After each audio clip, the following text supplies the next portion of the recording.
আচ্ছা, এবার হইতেছে নত্যবিধান আর হচ্ছে সত্যবিধান। তো দুইটার মধ্যে আগে হচ্ছে নত্যবিধানটাকে দেখি, সত্যবিধানটা হচ্ছে আরেকটা ভিডিওতে দিয়ে দেবো। আচ্ছা, ফার্স্ট অফ অল যে নিয়মটা আসতেছে সেটা হচ্ছে টবর্গীয় যেসব ধ্বনি আছে, ঠিক আছে, টবর্গীয় ধ্বনি। আচ্ছা, টবর্গীয় ধ্বনির মধ্যে কী কী আছে? আস্তে আস্তে ট আছে, ঠ আছে, ড আছে আর ঢ আছে, ঠিক আছে, এই চারটা।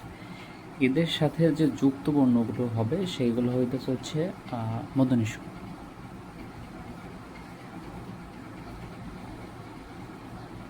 এদের সাথে যুক্ত বর্ণে মূর্ধন্য ষ হবে, ঠিক আছে। উদাহরণ কি দেখতে পারি? উদাহরণ হিসাবে আমরা দেখতে পারি হচ্ছে ঘন্টা, ঘন্টা, এটা কিন্তু মূর্ধন্য ষ। তারপর হচ্ছে লণ্ঠন, লণ্ঠন। আচ্ছা, তারপর হচ্ছে কাণ্ড, এটাই হবে না, কাণ্ড, ঠিক আছে। বানানগুলো হচ্ছে আমার হাতের লেখার কারণে হয়তো ঠিকমতো বোঝা নাও দিতে পারে, তবে হচ্ছে এইগুলো খেয়াল রাখতে হবে, ঠিক আছে। কণ্টক, কণ্টক, তারপরে কণ্ঠনালী, ঠিক আছে। সব হচ্ছে যদি ট বর্গীয় শব্দ থাকে সেই ক্ষেত্রে হইতেছে এদের সাথে যে যুক্ত বর্ণ সেগুলো হচ্ছে মূর্ধন্য ষ হয়। সেকেন্ড যেটা হইতেছে সেটা হইতেছে রি, রি, তারপরে হচ্ছে র, এরপর হচ্ছে মূর্ধন্য ষ, ঠিক আছে। এদের পরে অলয়াজ হচ্ছে মূর্ধন্য হয়, ঠিক আছে। এখন এইটার মধ্যে আগে আছে এগুলোর উদাহরণগুলো দেখে নিই। যেমন হচ্ছে ঋণ, ঠিক আছে, ঋণ। তারপর হচ্ছে তৃণ, তৃণ। এটা হচ্ছে রি সরাসরি ছিল, এখানে কিন্তু রি এর কার চিহ্ন আছে, ঠিক আছে। যেটাই হোক এরপরে হচ্ছে মূর্ধন্য ষ হবে। তারপরে আছে হচ্ছে কারণ, ঠিক আছে, রয়ের পরে মূর্ধন্য ষ হবে। তারপরে উচ্চারণ, ঠিক আছে, উচ্চারণ, রয়ের পরে মূর্ধন্য ষ হবে। তারপরে আছে ভাষণ, ঠিক আছে, পেট কাটার মধ্যে এই যে এখানে রি র আর মূর্ধন্য ষ এর পরে মূর্ধন্য হয়, ভাষণ। আচ্ছা, এবার এইখানে যেটা আছে যে ক্ষিয়, ঠিক আছে, ক্ষিয়ের পরে কিন্তু হচ্ছে মূর্ধন্য ষ হয়। কী কারণে? এটার সাথে যোগ হচ্ছে ক্ষিয়। আচ্ছা, কী কারণে হবে? ক্ষিয় হইতেছে, ক্ষিয় যুক্তবর্ণ যদি ভাঙ্গা হয় তাহলে এটা আসে হচ্ছে ক যোগ মূর্ধন্য ষ। তো এইটা কি? এইটা তো হচ্ছে যে এখানে নিয়মে রয়েছে, এইটার কারণে এই ক্ষিয়ের পরে হচ্ছে যে মূর্ধন্য ষ। তো এর উদাহরণ যদি আমরা দেখি আছে যেমন হচ্ছে এটা উদাহরণ কি দেব? উদাহরণ ওইরকম পাওয়া যাইতেছে না, তবে এটা হচ্ছে সেম, এভাবেই চলবে। আচ্ছা, এরপরে আচ্ছা, এইটা উদাহরণ হচ্ছে পাইছি পরীক্ষণ,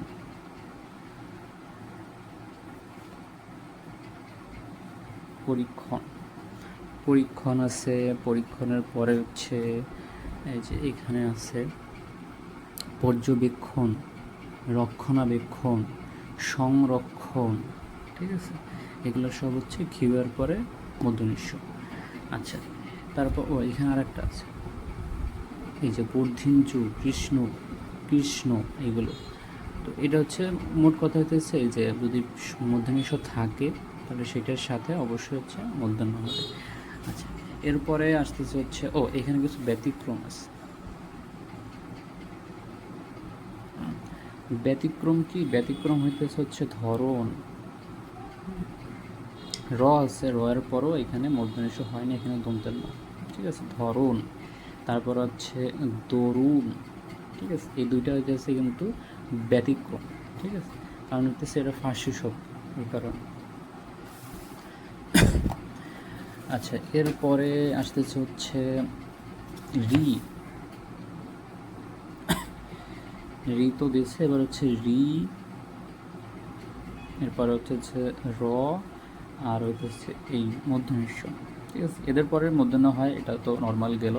এবং এদের পরে যদি হচ্ছে স্বরবর্ণ থাকে, এখানে কয়েকটা জিনিস আছে, এটা হচ্ছে স্বরবর্ণ, এক স্বরবর্ণ, সেটা ক আ ক খ যে কোনো কিছুই থাকতে পারে। আচ্ছা, এরপর হচ্ছে ক বর্গীয় শব্দ। ক বর্গীয় শব্দের মধ্যে আছে হচ্ছে ক, খ, গ, ঘ, উ। আচ্ছা, ক এর পরে হচ্ছে প বর্গীয়। প বর্গীয় যদি থাকে সেই ক্ষেত্রে হচ্ছে যে প, ফ, ব, ভ, ম। হ্যাঁ, আর হচ্ছে এই যে শেষে যে অন্তস্থ, অন্তস্থ ব, হ আর হচ্ছে অনিষ্ট, এই কটা যদি থাকলে হচ্ছে যে এদের পরে হইতেছে তা কি বলে মধ্যনিষ্ঠ হবে। ঠিক আছে, এইগুলো যদি থাকলে এদের পরে দন্তেশ্ব থাকে, দন্তেশ্ব থাকলে যদি হচ্ছে ন থাকে, তো নর্তবিধান পড়াইতেছি, ন থাকলে তা মধ্যম হবে। ঠিক আছে, উদাহরণ হিসেবে যদি দেখি, উদাহরণ এখানে অনেক আছে। যেমন এটা যদি আমি এখান থেকে দেখাই, এই যে যেমন হইতেছে এই যে আক্রমণ। ঠিক আছে, আক্রমণ আছে। যেমন কয়ের হচ্ছে কি বলে, কয় রফলা আছে, রফলা। এরপরে হচ্ছে ম আছে, ম কিন্তু আবার হইতেছে হচ্ছে প বর্গে, প ফ প ফ ম ম ম বর্গে, যাই থাকুক এরপরে যে ন আসবে সেটা হচ্ছে মধ্যম। অগ্রহায়ণ। ঠিক আছে, অগ্র, তারপরে হ আছে, অন্তস্থ আছে, দুইটাই হইতেছে ওই লিস্টে হচ্ছে। এরপরে যে ন আসবে সেটা হইতেছে মধ্যম। আরোহণ, পরিবহন, গ্রহণ, গোপন, এগুলো সব হইতেছে নিয়মের মধ্যে। আচ্ছা, এখানে কিছু ব্যতিক্রম রয়েছে, ব্যতিক্রমগুলো হইতেছে হচ্ছে গরিয়ান। ঠিক আছে, গরিয়ান, চক্ষুষ্মান, নির্গমন, পুষণ, বহির্গমন, রঙ্গন, শ্রীমান। ঠিক আছে, এইগুলো একটু নোট করে নিতে হবে। আচ্ছা, এরপরে আসতেছে হচ্ছে উপসর্গ। উপসর্গ, তিনটা উপসর্গ কি, ক্র, পরি আর হচ্ছে নির। ঠিক আছে, এই তিনটা উপসর্গ, এদের পরে এদের এই উপসর্গ যোগে যদি কোনো শব্দ গঠিত হয় সেখানে হচ্ছে যে মধ্যনিষ্ঠ হয়।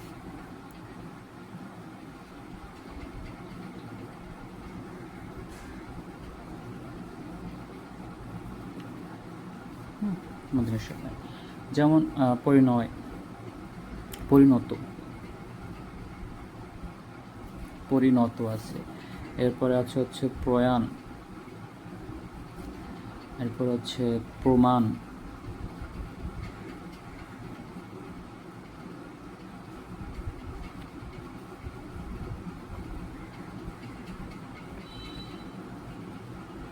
নির্ণয়। নির্ণয় হতেছে যে এই যে নির, নয় রশ্মি আর এই যে রেফার্স। ঠিক আছে, এখান থেকে নির হচ্ছে নির্ণয়। প্রমাণ, প্রমাণ, প্রয়াণ, প্রণয়, এই তিনটা উপসর্গ যুগে যদি কোনো শব্দ গঠিত হয় সেটা হইতেছে মধ্যন্য হয়।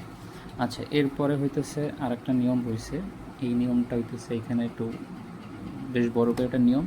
তো নিয়ম মনে, আলাদা একটা নিয়ম মনে রাখার কোনো দরকার নেই। এটা কি বলে, এই যে তিন চারটা শব্দ আছে, শব্দগুলো যদি মুখস্থ করে নেওয়া যায়, আলাদা করে নিয়ম পড়ার দরকার হয় না। যেমন হচ্ছে এটা হচ্ছে যে শব্দের এই যে কী বলে, শব্দ বলি কেন, দিনের যে বিভিন্ন ভাগ, যেমন অপরাহ্ন, পূর্বাহ্ন, পরাহ্ন, এইগুলোর সাথে যে ন থাকে সেটা হচ্ছে মধ্যাহ্ন হয়। যেমন হইতেছে অপরাহ্ন, পূর্বাহ্ন, তারপর হচ্ছে পরাহ্ন আর হচ্ছে প্রাহ্ন, দিনের প্রথম ভাগ এটা হচ্ছে প্রাহ্ন। এবার হচ্ছে দিনের শেষ ভাগ হচ্ছে পরাহ্ন, দিনের প্রথম হচ্ছে পূর্বাহ্ন আর এটা হচ্ছে দিনের শেষ ভাগ অপরাহ্ন। এবং এই চারটার সাথে হচ্ছে যে ন থাকে সেটা হচ্ছে মধ্যাহ্ন হয়। এবং এটা একটু কষ্ট করে বলে, চারটা জিনিস ওয়ার্ড মুখস্থ করে নিলেই হয়ে যায়, বা দেখলেই বোঝা যেতেছে যে দিনের যে ভাগগুলো আছে এগুলো ন হয়। আর এটার জন্য আলাদা আমার মনে হয় না দরকার আছে, নিয়ম দরকার আছে। আচ্ছা, এরপর আসতেছে তবর্গীয় যেসব শব্দ আছে, হ্যাঁ, এই শব্দগুলোর সাথে যদি হচ্ছে যুক্তবর্ণ যেটা হবে ওইটা হইতেছে মূর্ধন্য হবে। ত বর্গ, ত বর্গতে কি আছে? ত আছে, থ আছে, দ আছে আর ধ আছে। এদের সাথে যুক্তবর্ণ মূর্ধন্য।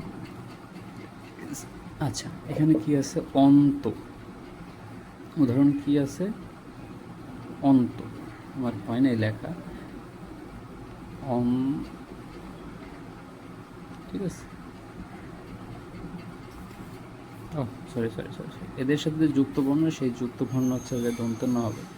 এটা হচ্ছে আমার ভুল হয়েছিল।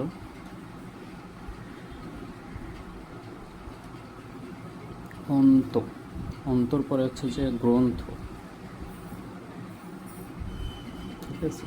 তারপরে হচ্ছে গন্ধ, গন্ধ এদের সাথে যুক্ত। অন্ত নয়ের সাথে ত আছে, ত বর্গীয় শব্দ আছে, এটা দন্তন্য হবে। গ্রন্থ, এটা হচ্ছে থস। ঠিক আছে, এটা হইতেছে হবে দন্তন্য হবে। গন্ধ, ত থ দ ধ আছে, গন্ধ। আচ্ছা, এরপরে যদি তারপরে হচ্ছে ছন্দ, ছন্দ সব হচ্ছে দন্তন্য হবে। আচ্ছা, আর লাস্ট আরেকটা আছে, সেটা হচ্ছে দেশি বিদেশি তদ্ভব শব্দের যে তদ্ভব শব্দের যে শব্দগুলো আছে ওগুলোতে হচ্ছে মূর্ধন্য হয় না। ঠিক আছে, কয়টা জিনিস আসলো? দেশি, বিদেশি আর হচ্ছে তদ্ভব। এই যে শব্দগুলো আছে এইগুলোতে হচ্ছে মূর্ধন্য হয় না। ঠিক আছে। কি শব্দ? যেমন হচ্ছে কর্নেল, তারপরে হচ্ছে গভর্নর, তারপরে আয়রন, এরপরে আসতেছে ইরান। এই যে যে শব্দগুলো আছে এগুলো সব ইংরেজি শব্দ বা দেশি শব্দ যদি থাকে সেগুলো হচ্ছে যে মূর্ধন্য হয় না। ঠিক আছে, এইগুলো হচ্ছে যে মোটি। আর হচ্ছে লাস্টে আসতেছে হচ্ছে স্বভাবতই হচ্ছে কিছু শব্দ হচ্ছে স্বভাবতই হচ্ছে মূর্ধন্য হয়। তো এইগুলোতে আছে কোনো তো নিয়ম তো নাই, এগুলো তো সরাসরি মুখস্থ, এগুলো মুখস্থ করে নিতে হবে, কোনো উপায় নেই। লিস্ট ধরে যতটুকু মুখস্থ করে নেওয়া পারা যায় করে নিতে হবে।